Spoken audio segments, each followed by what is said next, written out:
Hey y'all, you might be wondering, why are you wearing sunglasses? I just got my eyes dilated, so I have nothing better to do right now but do a Halloween TBR. So I don't usually try to do a Halloween TBR. You can see my ring light. Just ignore that. I'm going to try not to go that way. But, oh, this is Rachel over at Moonlight Library. Welcome. Welcome back. Subscribe. Be my friend. Let's go ahead. So for Halloween, I was thinking to myself for the month of October, I want to do witchy books. I want to have a theme.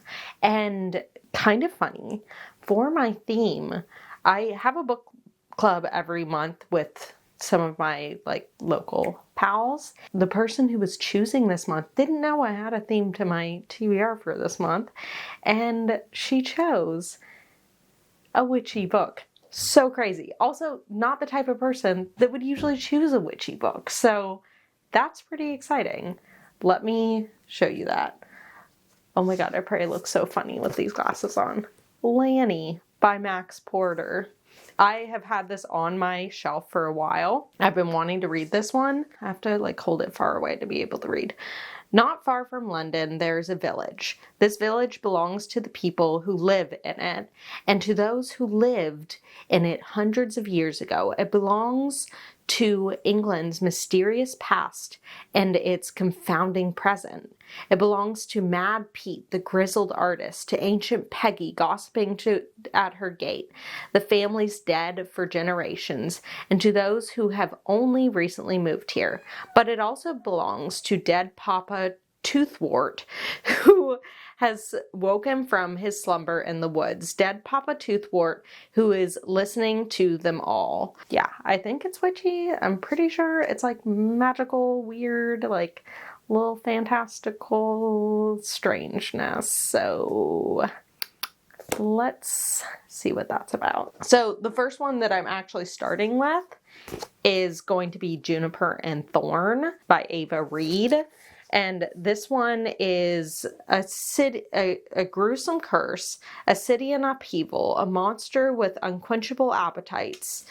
Mary Chen and her two sisters live with their wizard father in a city shifting from magic to industry. As the last true witches, she and her sister are little more than a tourist attraction as they treat their clients with archaic remedies and beguile them with nostalgic charm. I'm assuming they probably go on some sort of a quest. Yeah, so I don't really know what's going on here, but it seems like the father is maybe a bad guy. I'm not sure. So pretty excited about that. Next up, I was thinking to do a cozy horror with Cackle. I've never read Rachel Harrison. I've heard mixed reviews. I thought a cozy horror would be nice.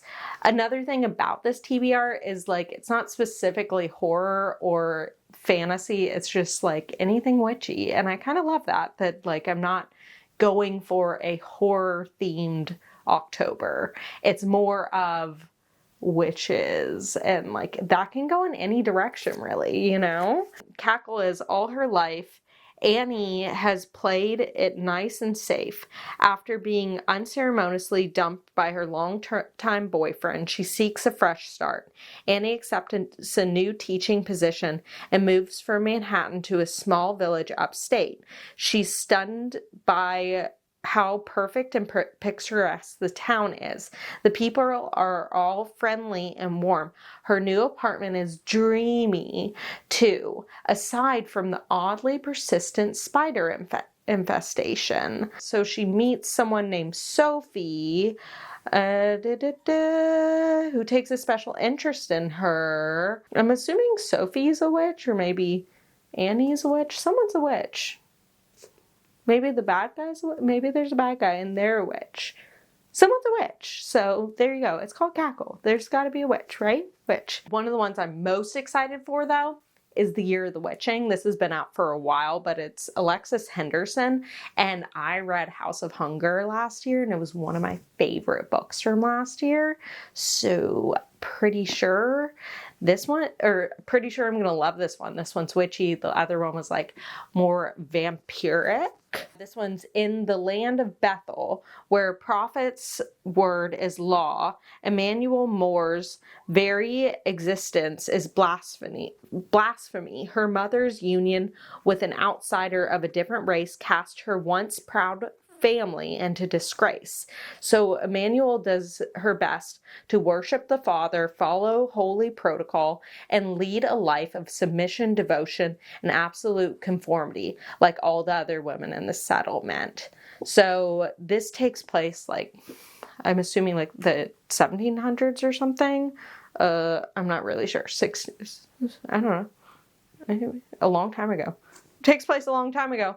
And it's going to get witchy, it's going to be dark, it's going to be beautiful because Alexis Henderson's writing, stunning, gorgeous, wonderful, love it. Okay, next one I'm really excited about has got to be Slewfoot by Brom. I've never read Brom, but everyone's like, Slewfoot, so freaking good, we love Slewfoot.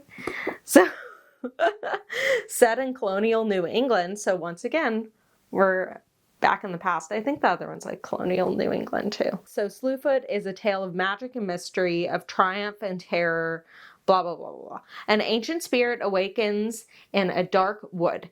The wild folk call him Father, Slayer, Protector. The colonists call him Slewfoot, Devil, Demon, Demon, Devil, Devil, Demon.